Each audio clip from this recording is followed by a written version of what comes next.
Hey guys, this is More Engadget, and what we have in front of us is the PadFone Infinity. Now it might not be obvious from the front, but if you flip the device to the back, then here you go. You can actually see this is the new phone.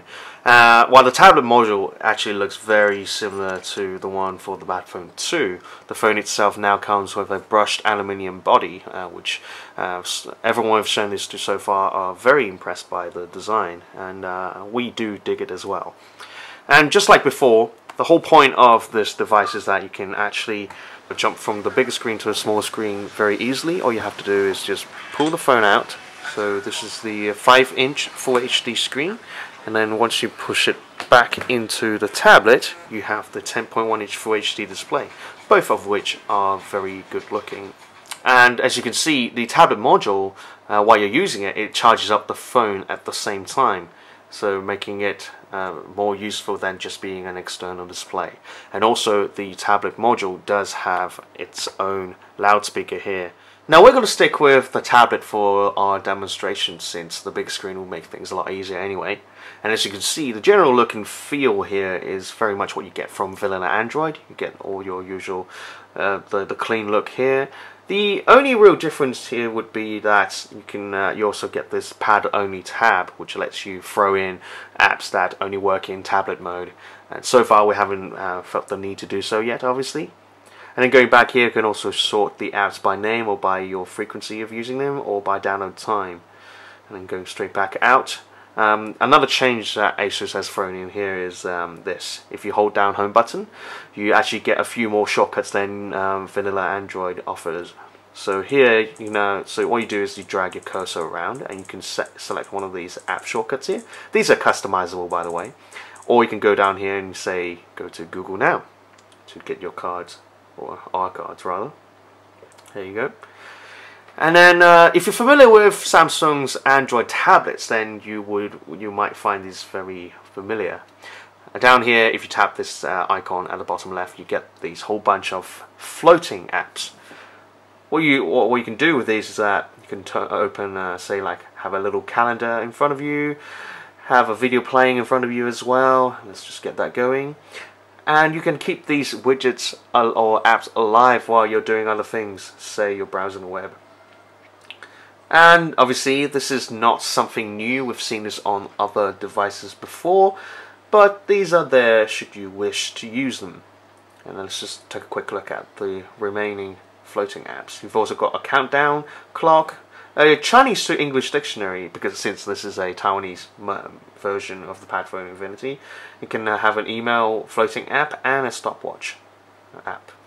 Very handy, and let's just carry on. So now one more thing here before we move on. This is the notification tray, and just like before, ASUS has implemented its own version of the tray, which is just called the ASUS Quick Settings menu.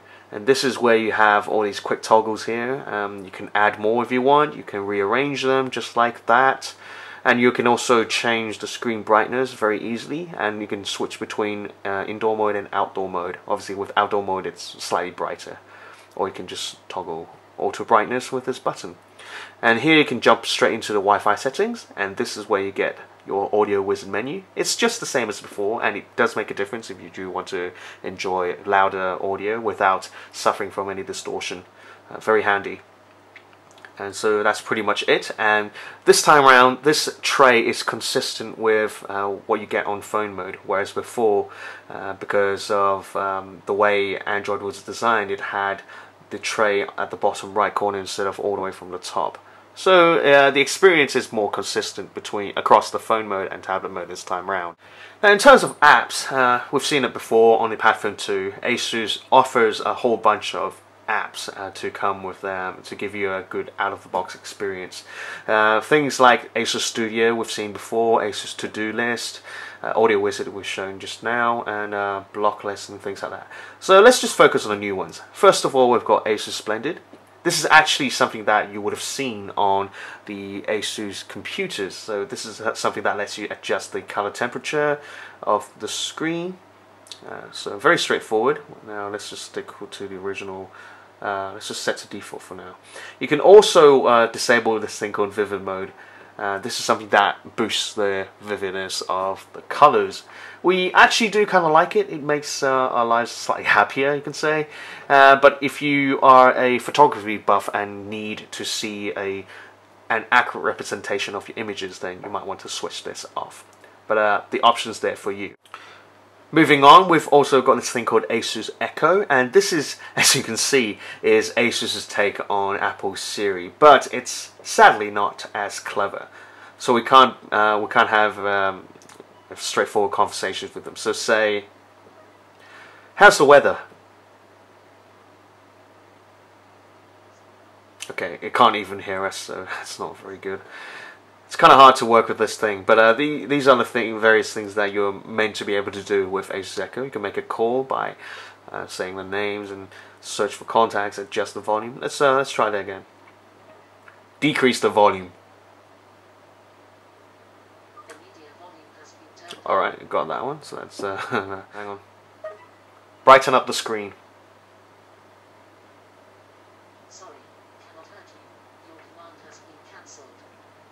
Hello Echo. Hello Echo. Hello Echo. Hello Echo. Alright, we give up. So, as you can see, it's not perfect. There's much room for improvement for now. So we're just going to leave it there.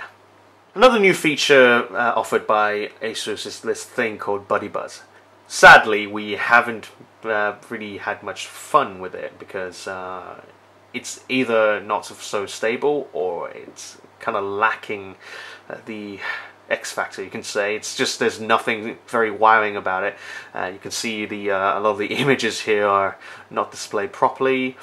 But you can see the general idea is to give you a flipboard-like experience that can display all your social networks in one place. So it just needs to be more stable, and it needs a bit of tweaking. You can see some of the larger areas are occupied by a small little bit of text, which is not very efficient, and the pictures are sometimes not displayed in their proper resolution. So, but the general idea is quite nice, and it's getting there. Going along the same theme of social networking, there's another app called PinPal here, made by ASUS. So what it does is it lets you gather Facebook and Twitter posts from your favorite friends. And as you can see, the display style is consistent for both platforms, as you can see. So it keeps things kind of neat. But, as you can see, it's kind of resource intensive.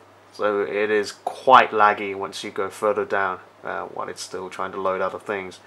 You can also view the post by the type of network. So here at the top you can see my own posts on both Facebook and Twitter. And down here you can look at just Facebook or just Twitter. So if you scroll along like that, then it's effectively a timeline. And it's still loading there. Whoops. So you get the idea. Now the app itself is slightly unstable sometimes. So you'll just have to bear with it, and hopefully this is something that ASUS will eventually fix. And now we're on to the last page of apps, and again you would have seen SuperNote from the previous PadFone and maybe other Android devices made by ASUS.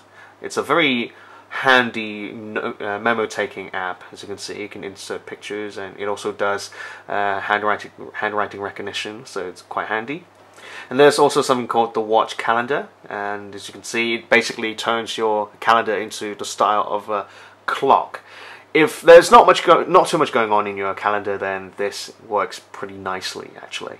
Now going back to the home page, you can see that our PadFone tablet is charging up our phone right now because the battery is a bit low. And as before, you get different charging modes to suit your needs. All you have to do is go into charge setting here. You can do that in system settings as well. You have three modes. You have intelligent mode, which just basically balances the battery levels between the two devices. Or you can have phone battery as your top priority. Or you can simply use the tablet module as a power pack. So you wouldn't be using the tablet with the display turned on. You just be charging the phone up when you dock the phone. So these are very straightforward. We tend to find that we prefer using intelligent mode because we do use the tablet as well, and the battery lasts for quite some time. Obviously not as much as before because of the HD display and higher graphics requirements, but it can easily last us more, around 2 days at least. So if you're looking for something with extra power, then the PadFone is definitely something worth considering. You can also set the different answering modes and inbox check frequency using this widget. In conclusion, yet another cool device coming from ASUS, and they've been quite generous with the bunch of apps that they've thrown in. Some of these apps are not as stable as they should be, but this is just a matter of time before ASUS fix them.